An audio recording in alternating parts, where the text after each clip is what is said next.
4 मई 1799 श्रीरंगपट्टनम का किला आग में जल रहा था।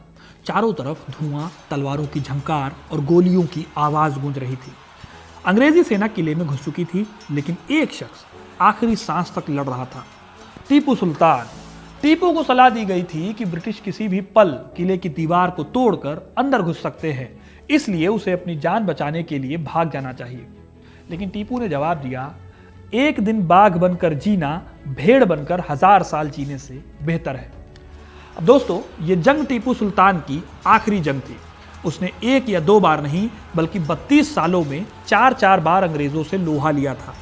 लेकिन फिर एक गद्दारी के चलते उसकी मृत्यु हो गई। यह गद्दारी किसी खास आदमी ने की थी, जिसके बारे में सुनकर आपको बंगाल के मीर जाफर का धोखा भी छोटा लगने लगेगा।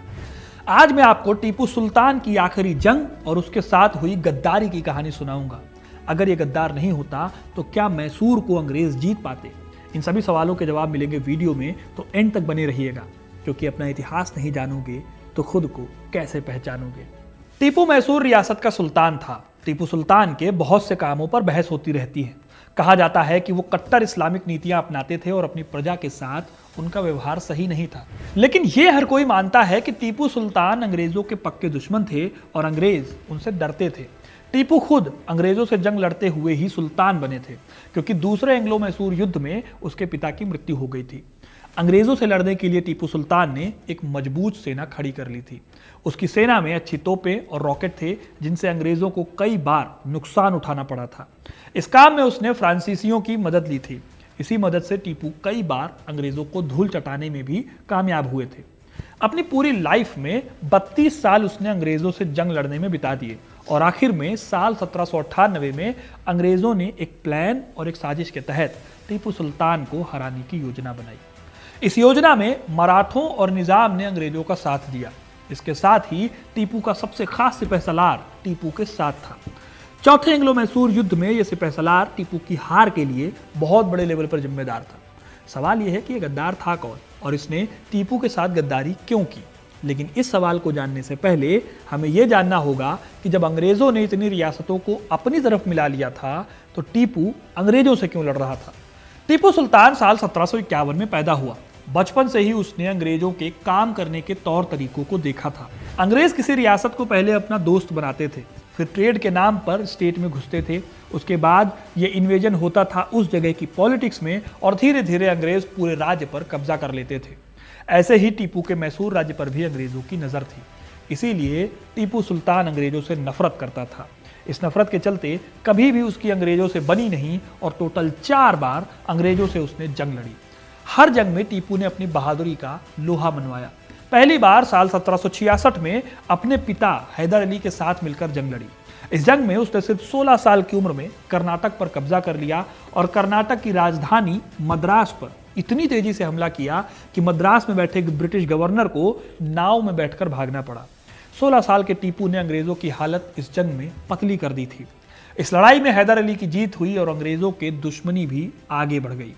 साल 1779 में फिर टीपू सुल्तान और हैदर अली ने मिलकर अंग्रेजों के खिलाफ लड़ाई लड़ी। ये दूसरी एंग्लो मैसूर वॉर थी। यहां भी टीपू ने अपनी वीरता का परचम लहराया। इस युद्ध में पोलिलूर की लड़ाई बहुत मशहूर है, जिसमें टीपू ने 3500 सिपाहियों और अंग्रेजों को बुरी तरह से हराया था। हालांकि इसके सिर्फ 2 साल बाद टीपू के पिता हैदर अली की कैंसर से मृत्यु हो गई। फिर टीपू ने युद्ध को रोककर अंग्रेजों से संधि की, लेकिन पोलिलूर की लड़ाई में उसने एक बाघ का खिलौना बनवाया जो एक लेटे हुए ब्रिटिश सिपाही पर हमला कर रहा था। साथ ही एक धौंकनी भी थी इस खिलौने में जो दर्द की दहाड़ और चीखें निकालती थी। ये टीपू सुल्तान का फेवरेट खिलौना था, जो आज भी काफी पॉपुलर है और टीपू सुल्तान की पहचान भी इस खिलौने से अक्सर की जाती है। अंग्रेजों और टीपू के बीच में जंग इस संधि के बाद भी नहीं रुकी। 1792 में तीसरा एंग्लो मैसूर युद्ध हुआ और टीपू का राज आधा रह गया, क्योंकि इस जंग में टीपू की बुरी तरह से हार हुई थी। इसी हार ने टीपू के साथ होने वाली गद्दारी का रास्ता तैयार कर दिया। असल में जब टीपू की हार हुई तो कई लोगों को लगने लगा कि मैसूर पर कभी भी अब अंग्रेज कब्जा कर सकते थे, यानी कि टीपू की जगह अब अंग्रेजों का पलड़ा भारी था। ऐसी हालत में, जैसा कि मध्यकाल में होता आया था, कई लोगों ने अपनी वफादारी बदली और अंग्रेजों से हाथ मिला लिया। ऐसे ही टीपू का एक बेहद खास साथी था जो गद्दारी कर बैठा। इस गद्दार ने एक ऐसी साजिश रची जिसमें न सिर्फ टीपू की हार हुई बल्कि टीपू की जान भी चली गई। इस गद्दार के बारे में मैं आपको कुछ ही देर में बताऊंगा। फिलहाल ये जान लीजिए कि अपनी आधी ताकत के बावजूद टीपू ने हार नहीं मानी थी और वो अंग्रेजों से जंग लड़ने को तैयार था। इसी बीच साल 1798 में ब्रिटिश गवर्नर लॉर्ड मॉनिंगटन और टीपू सुल्तान ने आपस में सुलह की कोशिश की, लेकिन दोनों जानते थे कि सुलह होना पॉसिबल नहीं है। इसीलिए दोनों जंग की तैयारी में लग गए। जैसी तैयारी अंग्रेजों की थी उससे साफ पता चलता है कि अंग्रेजों की जीत तय थी। दरअसल अंग्रेजों ने जनरल जॉर्ज हैरिस की कमान में दो बड़ी बड़ी टुकड़ियां बनाई। दोनों को मिलाकर 30,000 की सेना थी। उधर टीपू का राज्य आधा भले हो गया था, लेकिन इसके बावजूद उसके पास भी करीब 30,000 सैनिक थे। अभी तक तो दोनों साइड पलड़ा बराबर था, लेकिन फिर हैदराबाद के निजाम ने हाथ मिलाकर 16,000 की सेना और भेज दी। इससे यह हुआ कि अंग्रेजों को एडवांटेज मिल गया। 3 बार टीपू से लड़ चुके अंग्रेजों ने इस बार कसम खा रखी थी मैसूर को अपने कब्जे में करने की। इसीलिए उन्होंने 2 साइड से अटैक का प्लान बनाया। इसके लिए 2 टुकड़ियां थी। 11 फरवरी को हैरिस की कमान में मद्रास सेना वेल्लोर से निकली, जिसमें 21,000 सैनिक थे। हैरिस के निकलने के 2 हफ्ते बाद स्टुअर्ट की टुकड़ी निकली, जिसमें करीब 6,500 सैनिक थे। 28 फरवरी को ये दोनों सेनाएं आकर करीमुंगलम में मिली, जो कि टीपू सुल्तान की रियासत के ईस्ट में पड़ता था। उधर टीपू को भी इस बात की खबर हो गई थी, इसलिए अंग्रेजों से निपटने की खातिर उसने तुरंत मद्रास को छोड़ा और श्रीरंगपट्टनम में डेरा डाल लिया। जंग से पहले ही उसने आसपास के गांवों को तबाह कर दिया, ताकि अंग्रेजों के काम की कोई भी चीज बाकी न रह जाए।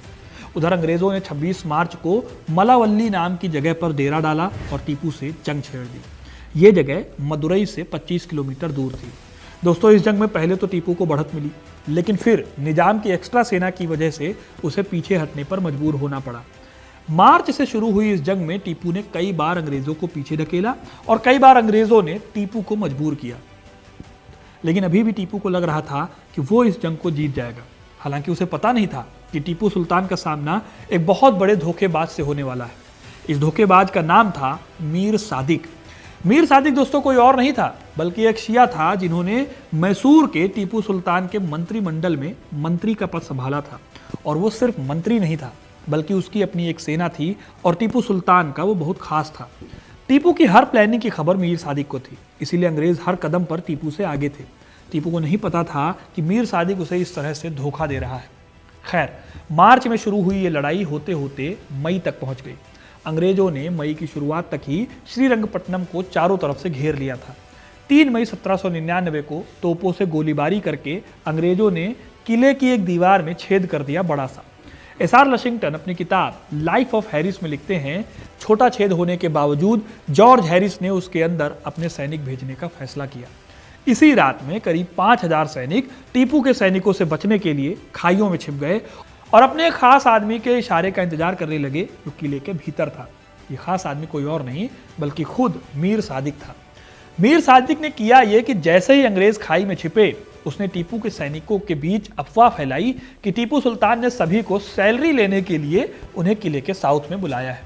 इससे कई जगहों पर सेना का घेरा कमजोर हुआ। मौके का फायदा उठाकर अंग्रेजों ने हमला किया और किले में घुसने में कामयाब हो गए। किले में घुसने के साथ ही एक और बड़ी चोट टीपू को तब लगी जब टीपू के बहुत वफादार कमांडर सईद गफ्फार अंग्रेजों की तोप का शिकार हो गए।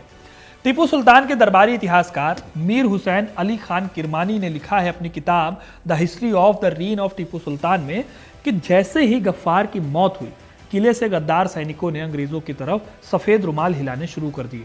ये पहले से तय था कि जब ऐसा किया जाएगा, यानी जब रुमाल हिलाया जाएगा, तो अंग्रेज सैनिक किले पर हमला बोल देंगे। जैसे ये सिग्नल मिला, अंग्रेज सैनिकों ने नदी के किनारे की तरफ से बढ़ना शुरू किया, जो वहां से सिर्फ 100 गज दूर थी। इसके बाद 280 मीटर की नदी को पार करके अंग्रेजों ने सिर्फ 7 मिनट में किले की दीवार के तोप से हुए छेद पर ब्रिटिश झंडा फहरा दिया। इस छेद पर कब्जा करने के बाद अंग्रेज टुकड़ी 2 हिस्सों में बटी। बाईं ओर टीपू सुल्तान के सैनिकों ने तो बहुत बहादुरी से लड़ाई लड़ी। यहां तक कि इस टुकड़ी को लीड करने वाले कर्नल डनलप की कलाई पर तलवार के वार से बहुत बड़ा घाव हो गया। इसके बाद टीपू के सैनिकों ने कॉलम के सैनिकों को आगे बढ़ना रोक दिया। ऐसा इस वजह से हुआ क्योंकि टीपू सुल्तान अपने सैनिकों का मनोबल बढ़ाने के लिए खुद इस लड़ाई में कूद पड़े। फिर इस लड़ाई में डनलप की जगह लेफ्टिनेंट फ्यूहर ने जगह ले ली, लेकिन उनको भी तुरंत ही टीपू के सैनिकों ने मार दिया। 4 मई की सुबह टीपू ने अपने घोड़े पर सवार होकर किले की दीवार में हुए छेद का निरीक्षण किया और उसकी मरम्मत के लिए कहा। फिर वो नहाने के लिए चले गए। हुसैन किरमानी अपनी किताब में लिखते हैं कि सुबह ही उनके ज्योतिषियों ने उन्हें आगाह किया था कि वो दिन उनके लिए शुभ नहीं है, इसीलिए उन्हें शाम तक अपने सैनिकों के पास ही रहना चाहिए। फिर नहाने के बाद टीपू ने अपने महल के बाहर इकट्ठा हो गए गरीबों को पैसे बांटे। चेनापटना के मुख्य पुजारी को उन्होंने एक हाथी, तिल का एक बोरा, 200 रुपए दान दिए। दूसरे ब्राह्मणों को टीपू ने एक काला बैल, एक काली बकरी, काले कपड़ों से बनी एक पोशाक, 90 रुपए और तेल से भरा लोहे का एक बर्तन दान में दिया। इससे पहले उन्होंने लोहे के बर्तन में रखे तेल में अपनी परछाई देखी। उनके ज्योतिषियों ने उन्हें बताया था कि ऐसा करने से आने वाली विपत्ति टल सकती है।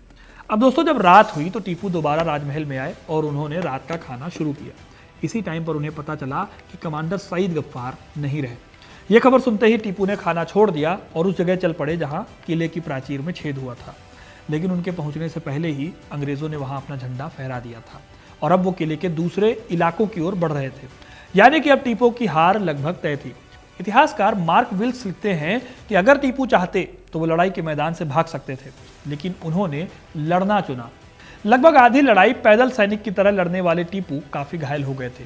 उनके सैनिक उन्हें बाहर ले जाने की कोशिश करने लगे, लेकिन तब तक वहां इतने लोग मारे जा चुके थे कि टीपू को ले जाना लगभग इम्पॉसिबल हो गया था। मेजर अलेक्जेंडर एलन लिखते हैं कि उस समय उनके बॉडीगार्ड राजा खान ने उन्हें सलाह दी कि वो अंग्रेजों को अपना परिचय दे दे, लेकिन टीपू ने यह सलाह नामंजूर कर दी। उन्होंने अंग्रेजों के हाथ बंदी बनने की बजाय मौत का रास्ता चुना।